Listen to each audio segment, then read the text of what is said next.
Good evening and welcome to ICU TV Main News. Here are the stories making headlines. Boko call for industrialization and stronger intra-African trade. Government constitutes board for National Health Research and Training Institute. ICU launches second cohort of artisanal mining training. In our international news, Ghana renames main airport, drops name of 1966 Coup leader. In our sports news, Pacquiao and Mayweather to face off in highly anticipated rematch.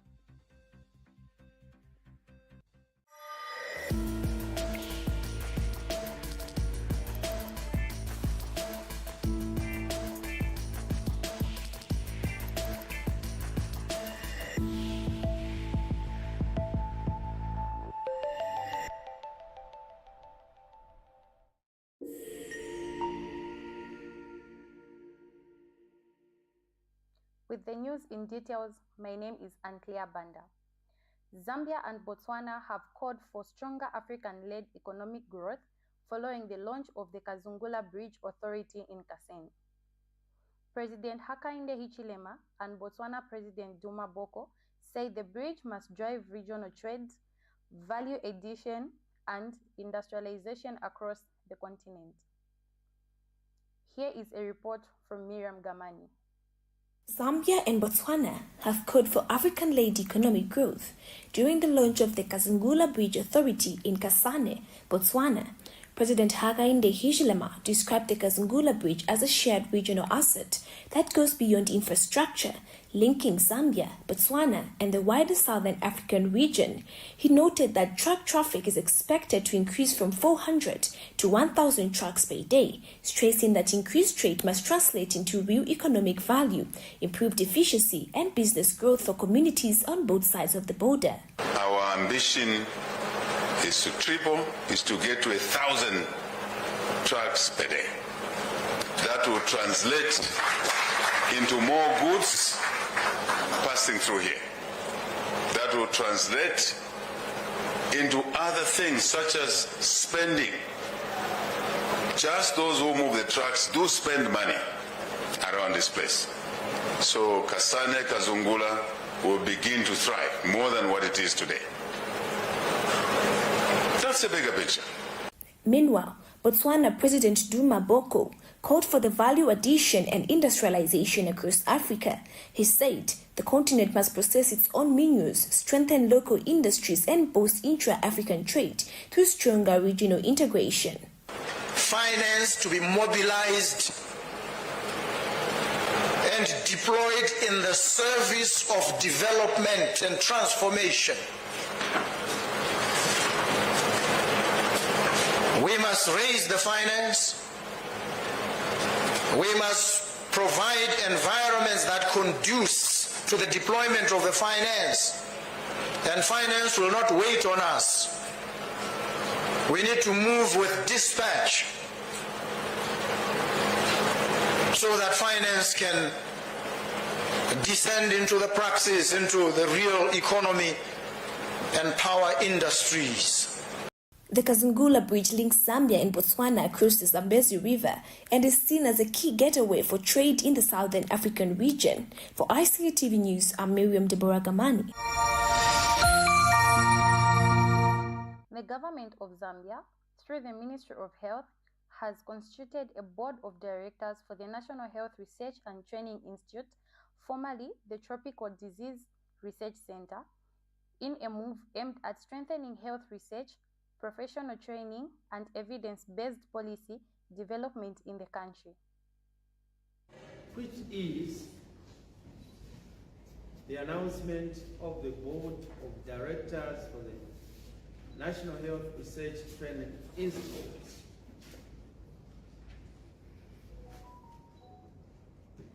Ladies and gentlemen, it gives me great pleasure this afternoon to inform the nation that the Board of Directors for the National Health Research Training Institute, formerly known as the Tropical Disease Research Center, has now been duly constituted and is in place to provide oversight and and strategic guidance to the institutes.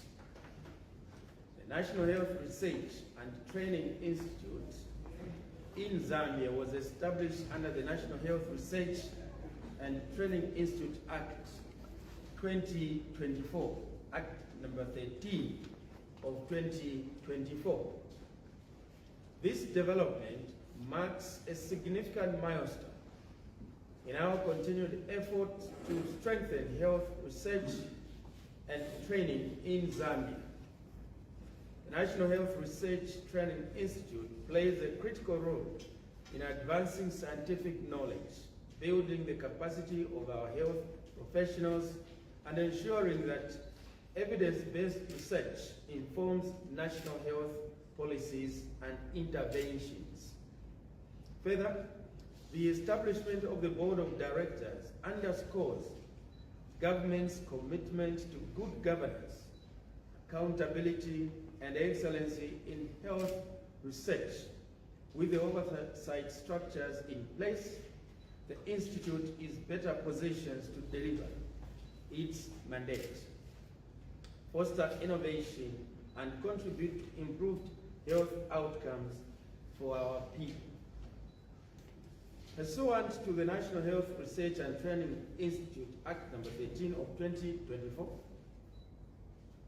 my office, with cabinet approval, has appointed the Information and Communications University has launched its second cohort of the short practical training program for artisanal and small-scale miners, with participants already undergoing hands-on lessons in mining, in mineral identification and environmental and social impact assessment aimed at promoting safe, sustainable and profitable mining practices.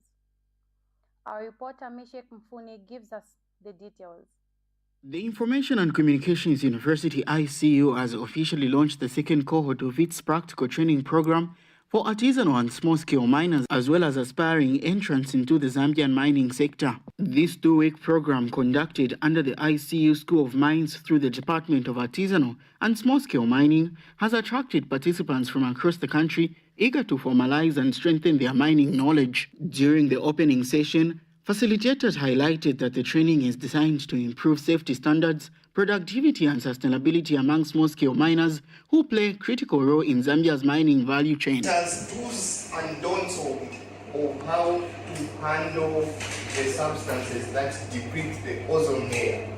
Remember the ozone layer that we discussed about. Students say they are learning the much-needed skills and information that will prepare them for success in the mining industry. I'm learning the technical knowledge, and then next week we're going to get the practical knowledge of it.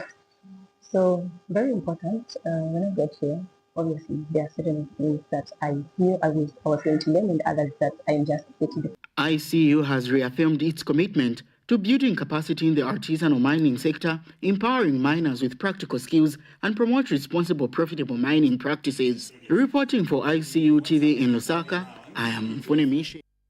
We take our first break. We have local stories coming up.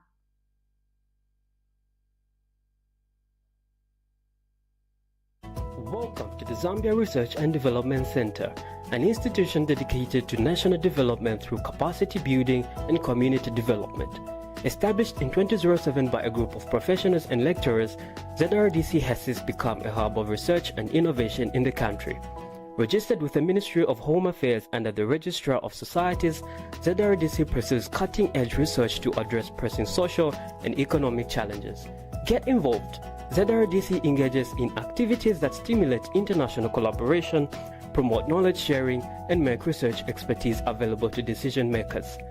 Our mission at ZRDC is to foster innovation and capacity building for national development. We believe in addressing poverty and underdevelopment through institutional and capacity building, human empowerment, and gender participation.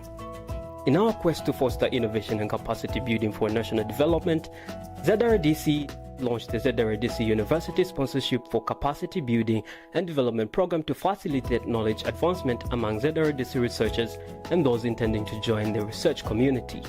Qualified Zambian citizens can pursue education at credible universities in Zambia with guaranteed prospects of joining the ZRDC research community.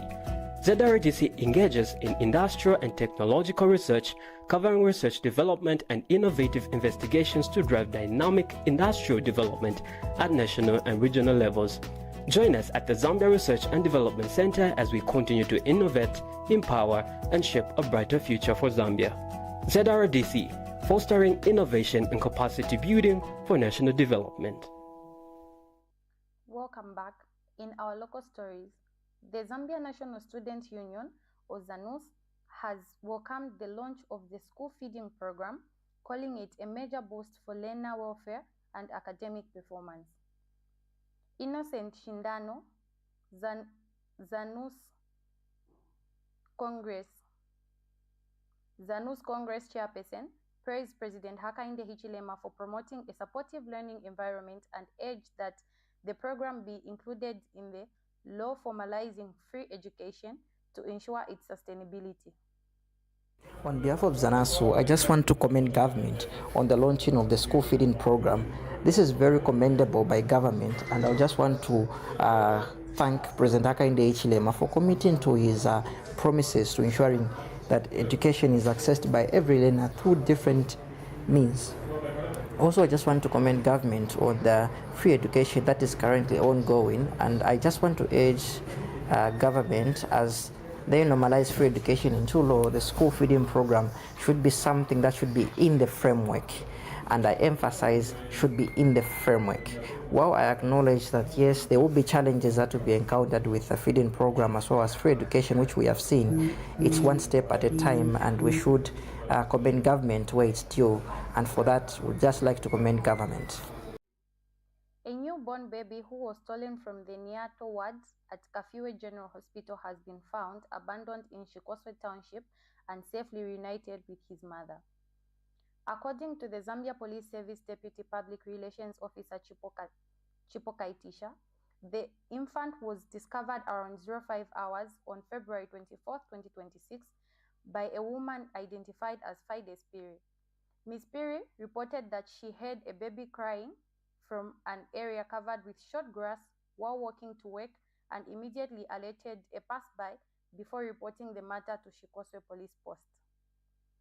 Police officers responded swiftly and rushed the baby to Kafue General Hospital for medical attention. After medical checkups confirmed the child was stable, the infant was reunited with his mother. Police have since commended Ms. Spiri for her alertness and prompt action, which led to the safe recovery of the newborn. Investigations into the theft from the hospital are ongoing.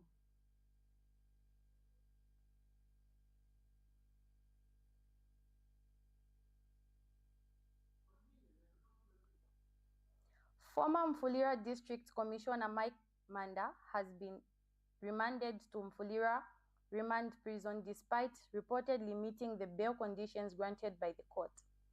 According to Mfakeni Radio, Mr. Manda was earlier granted bail in the sum of 30,000 kwacha in his own recognizance, with 2 working suits bound at 50,000 each. However, shortly after the court session, he was bundled into a police vehicle and taken into custody, creating uncertainty over the enforcement and administration of the bail processes. Authorities have yet to issue an official explanation regarding his continued detention, raising questions among stakeholders and members of the public. Mr. Manda, who is facing a charge of sedition, has remained in custody since February 14th.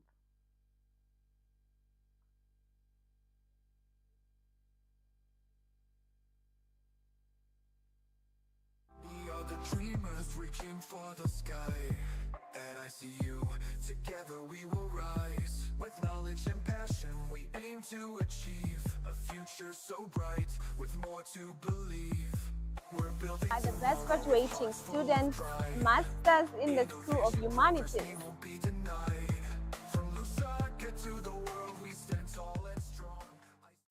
Hi, I'm Genea Moyo, and I am ICU.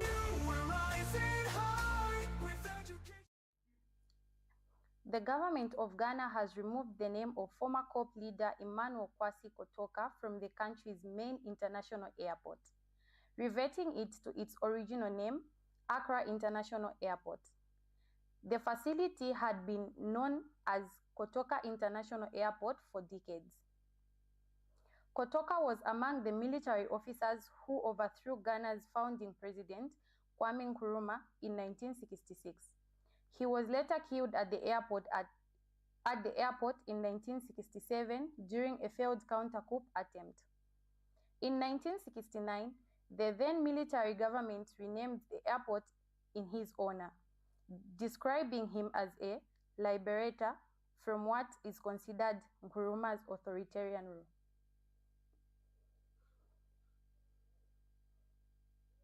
However, the decision to name the airport after Kotoka has long been controversial, with critics arguing that commemorating a coup leader contradicts Ghana's democratic principles.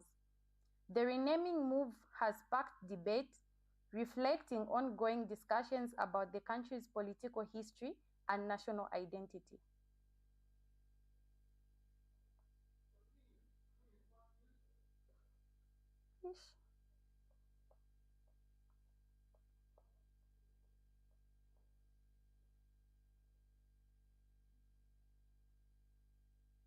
Still in international news, Chad has closed its eastern border with Sudan until further notice to prevent repeated incursions by Sudanese armed groups, a government spokesperson confirmed on Monday.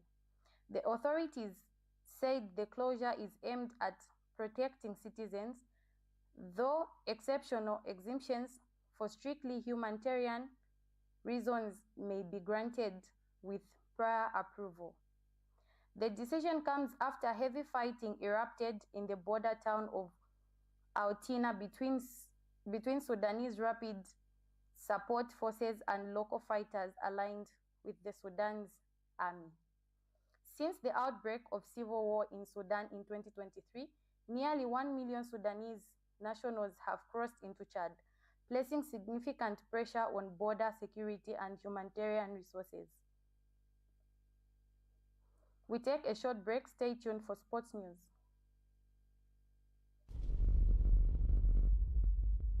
The Information and Communications University is complementing government effort in promoting legal and safe mining for all Zambians. ICU is offering a short practical training course to artisanal and small-scale miners and those who intend to venture into mining. This training covers identification of rocks and minerals, mining operations and equipment, health and safety in mining, environmental protection, licensing and compliance. Qualifications: National Registration Card NRC. Apply now at www.icuzambia.net. For more information, contact the ICU School of Mines, Department of Artisanal and Small-Scale Mining at +260 763 302 596 or +260 973 263 492. For analysis of mineral samples, contact the ICU School of Mines Laboratory at +260 973 263 492 or +260 977 833 434. Welcome back. In our sports news, boxing legends Manny Pacquiao and Floyd Mayweather Jr. have agreed to a professional rematch scheduled for Saturday 19th September at the Sphere in Las Vegas to be broadcasted live on Netflix. The fight comes more than a decade after their first meeting in 2015, which Mayweather won by unanimous decision in the fight of the century. Mayweather, 48, will come out of retirement for the fourth time, while Pacquiao, 47, returns to the ring following a brief comeback last year. Both fighters have emphasized their confidence, with Pacquiao vowing to challenge Mayweather's previously unbeaten record of 50 wins, including 27 knockouts, though details on weight, class, and rounds are yet to be confirmed.